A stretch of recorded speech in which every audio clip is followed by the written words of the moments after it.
नमस्कार बच्चों, कक्षा 7 विषय संस्कृत। बच्चों, आज हम पाठ 9 पढ़ेंगे जिसका नाम है मूर्ख पंडिताः। मूर्ख पंडितों की कथा है बच्चों। ये कहानी बहुत ही रोचक है। आप ध्यान से सुनना, आपको बहुत अच्छी लगेगी और आपको एक शिक्षा भी इससे मिलेगी। आपको अंत में बताना है कि क्या शिक्षा मिली। स्वयं अपने मन में आप खुद विचार करेंगे कि हमें क्या करना चाहिए और क्या नहीं करना चाहिए। तो आइए देखें, या इसमें उपसर्ग यहाँ पर बताए गए हैं कि उपसर्ग क्या होता है या किसे कहते हैं। उपसर्ग की परिभाषा है, वे शब्दांश जो किसी धातु से पूर्व जुड़कर उसका अर्थ बदल देते हैं उन्हें उपसर्ग कहते हैं। जैसे उप, अप, वि, आ, औ, अभि, अनु आदि। बच्चों, हमने आपको बार बार बताया है कि जैसे गच्छति का अर्थ होता है जाना, लेकिन आ उपसर्ग अगर वहाँ पर लग गया, आ गच्छति हो गया, इसका मतलब आना। यहाँ पर देखिए गम धातु दी हुई है जिसका अर्थ है जाना, तो गम का अर्थ होता है जाना, लेकिन गम धातु से पहले जो है आ उपसर्ग लग गया तो आ धन गम बराबर आगम, इसका मतलब हो गया, अर्थ हो गया आना। आप देख रहे हैं कैसे परिवर्तन हो गया, उपसर्ग लगते हैं। इसी तरह से अनुधन गम, तो आप देख रहे हैं कि गम धातु है, धातु से पहले या क्रिया से पहले उपसर्ग लग गया तो अनु उपसर्ग लगने से क्या अर्थ हो गया, अनुगम, पीछे जाना। गम का अर्थ है जाना, लेकिन अनु लग गया तो इसका अर्थ क्या बन गया, पीछे जाना। इसी तरह से हिरी धातु है जिसका अर्थ है ले लेना। अब आप देख रहे हैं हिरी धातु से पहले अप उपसर्ग लगा तो क्या बना, अपहरी, इसका अर्थ हो गया अपहरण करना। और केवल अकेले ही का क्या अर्थ है, ले लेना, लेकिन हिरी के पहले अप लगा तो अपहरी शब्द बना और इसका अर्थ हुआ अपहरण। विधन हिरी बराबर विहिरी, इसका अर्थ हुआ घूमना यानी विहार करना। जब आप पूरा रूप इसका बनाएंगे तो घूमने के अर्थ में होगा यह। तो आप देख रहे हैं किस तरह से धातुओं से पहले उपसर्ग आया हुआ है और उन आने के बाद अर्थ में किस तरह से उस धातु में परिवर्तन हो गया है। जो उस धातु का अर्थ है वह उपसर्ग लगने से परिवर्तित हो गया है। आपको बार बार बताया कि गम का अर्थ जाना, लेकिन आ धन गम हो गया तो आना, अनुधन गम हो गया तो पीछे जाना। हिरी धातु के साथ अपधन हिरी हुआ तो अपहरण, इसका अर्थ हो गया अपहरी का अर्थ हो गया अपहरण करना। और वैसे हिरी का क्या अर्थ है, ले लेना। कितना ज़्यादा परिवर्तित हुआ, तो आप हमेशा जान लें कि वे शब्दांश, शब्द के कुछ अंश, शब्द का एक छोटा सा अंश जो किसी धातु से पूर्व यानी पहले जुड़कर, पूर्व का अर्थ है पहले जुड़कर उसका अर्थ बदल देते हैं, उन्हें उपसर्ग कहते हैं। तो धातु से तो पहले जुड़े ना ये, तो अर्थ परिवर्तित हो गया। देखिए आप, गम का अर्थ जाना और आगम का अर्थ है आना। आइए बच्चों, अब कहानी देखें। कहानी आप बहुत ध्यान से सुनिएगा, बहुत अच्छी कहानी है। शुरू करते हैं।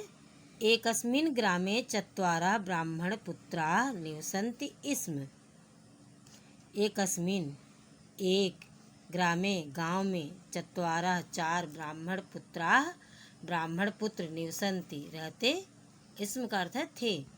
एक गांव में 4 ब्राह्मण पुत्र रहते थे।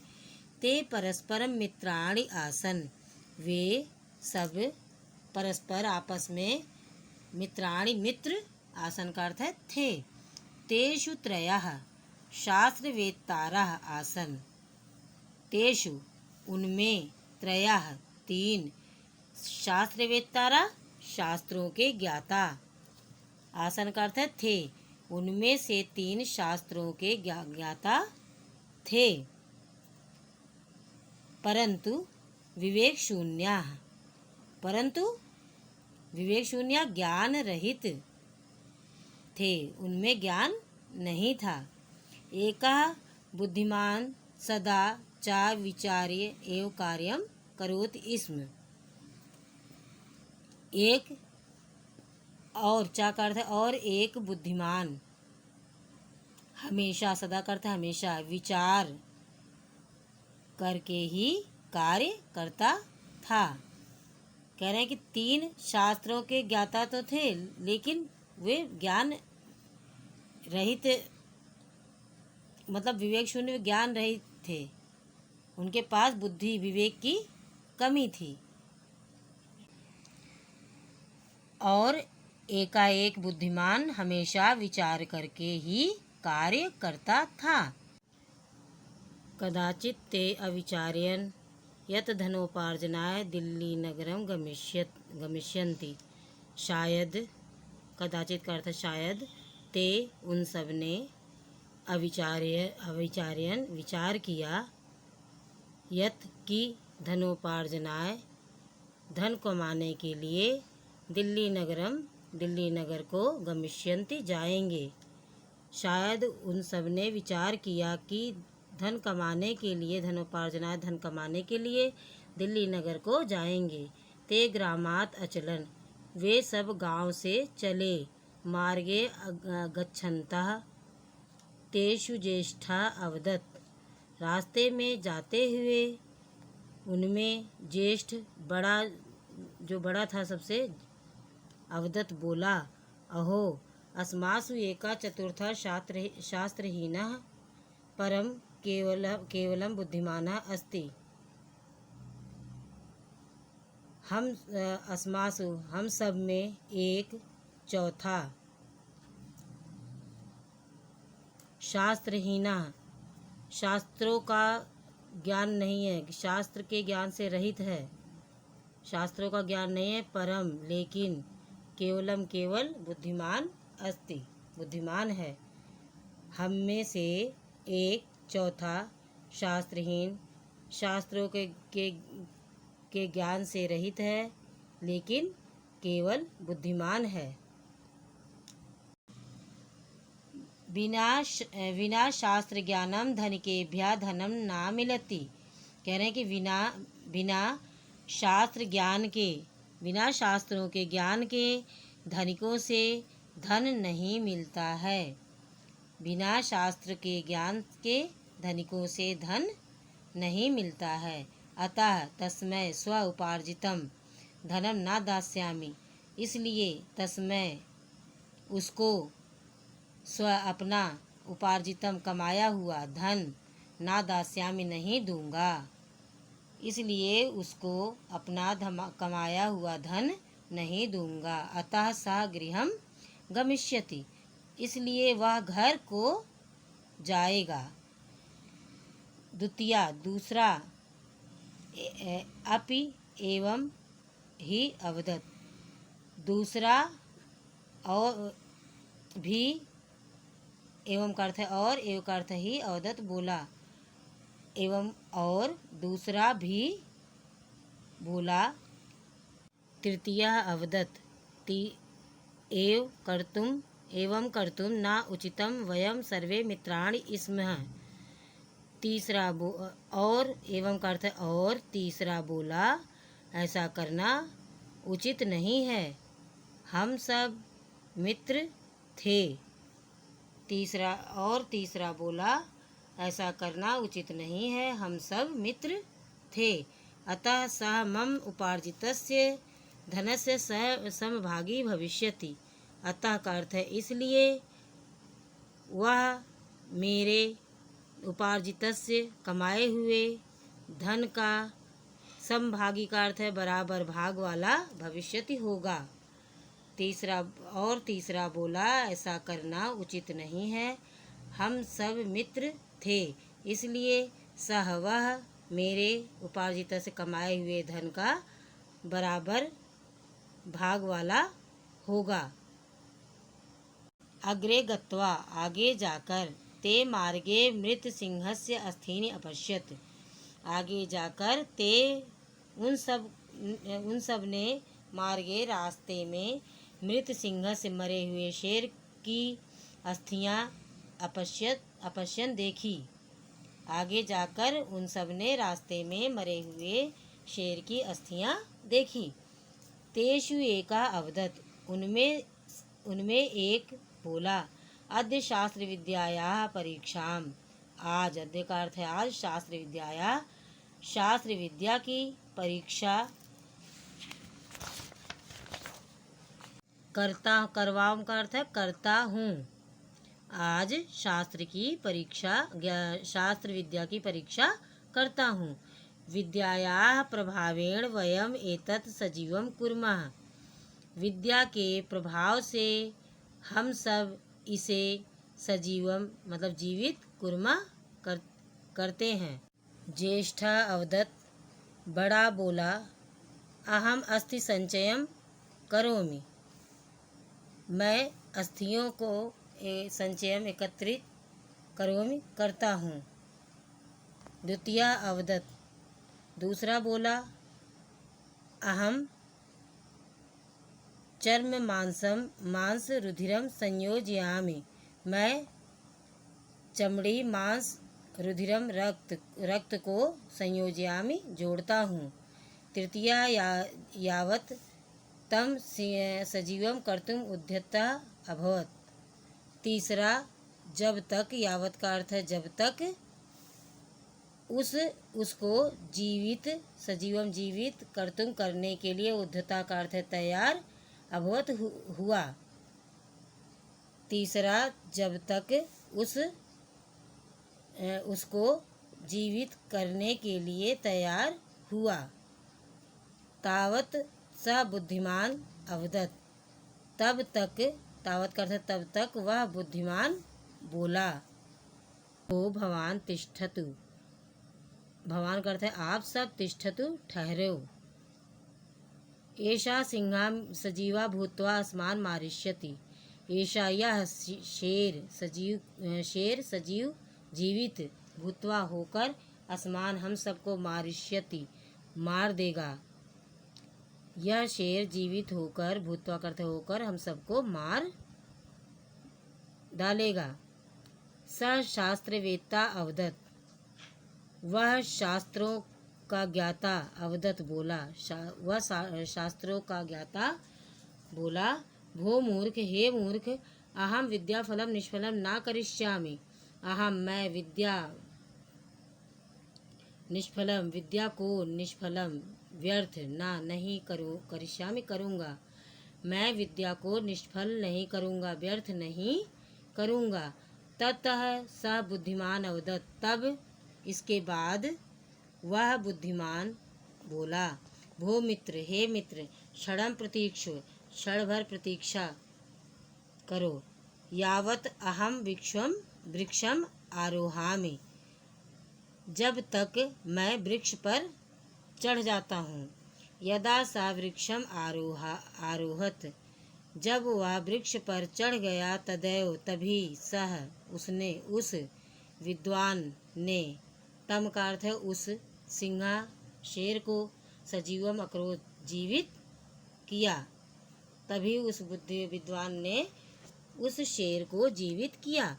सिंहा सजीवः भूत्वा तानि त्रीणि अपि मित्राणि अमारयत अखादत च, शेर सजीवा जीवित भूत्वा होकर, तानि मित्राणि उन तीनों मित्रों को भी, अमारयत मार दिया और खा गया। शेर जीवित होकर उन तीनों मित्रों को भी मार दिया और खा गया। शेर ने जीवित होकर उन तीनों मित्रों को भी मार दिया और खा गया। स बुद्धिमान पुनः वृक्षात् अवतीर्य सकुशलम गृहम अगच्छत, वह बुद्धिमान पुनः फिर वृक्ष से अवतीर्य उतर कर सकुशल गृहम घर को गया। वह बुद्धिमान फिर वृक्ष से उतरकर सकुशल घर को गया। अतः विद्वांसा कथयन्ति, अतः इसलिए विद्वान कहते हैं, वरम बुद्धि ना सा विद्या, कह रहे वरम का अर्थ श्रेष्ठ बुद्धि होती है, ना सा विद्या, ना कि वह विद्या, विद्याया बुद्धि रुत्तराः, विद्या का उत्तर बुद्धि देती है। बुद्धिहीना विनश्यन्ति, बुद्धिहीन विनाश को प्राप्त होते हैं, बुद्धिहीन का विनाश होता है। जिसके पास बुद्धि नहीं होती है, बुद्धिहीन का मतलब उसका विनाश होता है। यथा ते सिंहकार का, जैसे उस सिंह ने, शेर ने किया कि श्लोक का पूरा अर्थ यह है कि बुद्धि श्रेष्ठ होती है, ना कि वह विद्या, क्योंकि बुद्धि ही उत्तर देती है किसका? विद्या का उत्तर बुद्धि देती है।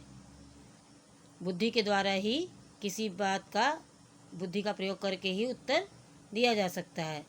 बुद्धिहीना, जिसके पास बुद्धि नहीं है, वह विनाश को प्राप्त होता है। जैसे सिंह कारका, वे सब सिंह के द्वारा नष्ट कर दिए गए, क्योंकि उन्होंने ज्ञान तो प्राप्त किया लेकिन उसका बुद्धि के द्वारा प्रयोग नहीं किया। केवल प्राप्त कर लेने से ज्ञान प्राप्त कर लेने से बच्चों जो है हमें सब कुछ हासिल नहीं होता है। हमें बुद्धि का प्रयोग करते हुए उस ज्ञान का प्रयोग करना चाहिए। जिस तरह से उन 3 पंडितों ने किया उस तरह से नहीं करना चाहिए, क्योंकि उन्होंने अपनी बुद्धि का प्रयोग नहीं किया, अपने ज्ञान का प्रयोग केवल किया। जो शास्त्र का उन्हें ज्ञान था, उस विद्या का प्रयोग उन्होंने किया। उन्होंने यह नहीं सोचा कि आगे हम इसका क्या परिणाम होगा हमारे साथ। लेकिन जो उनका चौथा मित्र था वो बुद्धिमान था, उसे विद्या का ज्ञान नहीं था, लेकिन जो है वह अपनी बुद्धि के प्रयोग द्वारा उसने अपने आप को बचा लिया और वह जीवित रहा। तो बच्चों, इस कहानी से हमें क्या शिक्षा मिलती है? हमें यह शिक्षा मिलती है कि केवल किताबी ज्ञान प्राप्त कर लेने मात्र से ही सब कुछ प्राप्त नहीं हो सकता। इसके लिए हमें अपनी बुद्धि का प्रयोग करना आवश्यक है। अगर हमारे पास बुद्धि नहीं है तो वह ज्ञान जो है, जो हमने किताब से प्राप्त किया है, वह बेकार है। इसलिए बुद्धि श्रेष्ठ है, विद्या श्रेष्ठ नहीं होती है। तो बच्चों, आपने इस कहानी को सुना और समझा। आप, आशा करती हूँ आपको कहानी अच्छे से समझ में आई होगी। आप इस कहानी का एक पेज सुलेख अवश्य अपनी कॉपी में करेंगे और इसके अर्थ को अच्छे से समझेंगे। आइए शब्दार्थ देखें। संस्कृत शब्द हैं बच्चों दिए हुए और उनके सामने हिंदी में अर्थ हैं उनके। परस्परम, आपस में। शास्त्र वेत्तारा, शास्त्रों के ज्ञाता। विवेक शून्य, ज्ञान रहित। बुद्धिमान का अर्थ है चतुर। धनोपार्जनाय, धन कमाने के लिए। समभागी, बराबर भाग वाला। निष्फलाम, व्यर्थ। अस्थीन, हड्डियाँ। वरम, श्रेष्ठ। रुधिरम, रक्त। अव्यय शब्द हैं बच्चों। एवं, इस प्रकार। यावत, जब तक। तावत का अर्थ है तब तक। यदा, जब। तदा, तब। ततः, इसके बाद। कदाचित, शायद। पुनः, फिर। यहाँ पर बच्चों ये उपसर्ग युक्त क्रियापद दिए हुए हैं, जिनमें मतलब आपको मैंने पहले ही बताया कि धातु से पहले उपसर्ग आता है तो अर्थ में परिवर्तन आ जाता है। तो यहाँ पर देखिए, चर से पहले वी लगा है तो विचार्य हो गया, विचार करना। उपधन अर्ज, उपार्ज्य का अर्थ है कमाना। समधन युज, संयोज्य, जोड़ना। अवधन रुद्ध, अवरोध, रोकना। प्रतिधन ईक्ष, प्रतीक्ष, प्रतीक्षा करना। अवधंत्री, अवतर का अर्थ है उतरना। तो बच्चों, आशा करती हूँ आपको यह पाठ अच्छे समझ में आएगा। आप शब्दार्थ, संज्ञा, सर्वनाम शब्द और जो उपसर्ग हैं आपके ये क्रियापद वाले, ये सब आपको अपनी कॉपी में लिखना है। शब्दार्थ को और अव्यय शब्द क्रियापदों को आपको अच्छे से याद भी करना है और सुलेख आपको इस पाठ का करना है। पाठ को अच्छे से, इसकी हिंदी को जानना और समझना है। आशा करती हूँ आपको समझ में आया होगा। इसी के साथ धन्यवाद।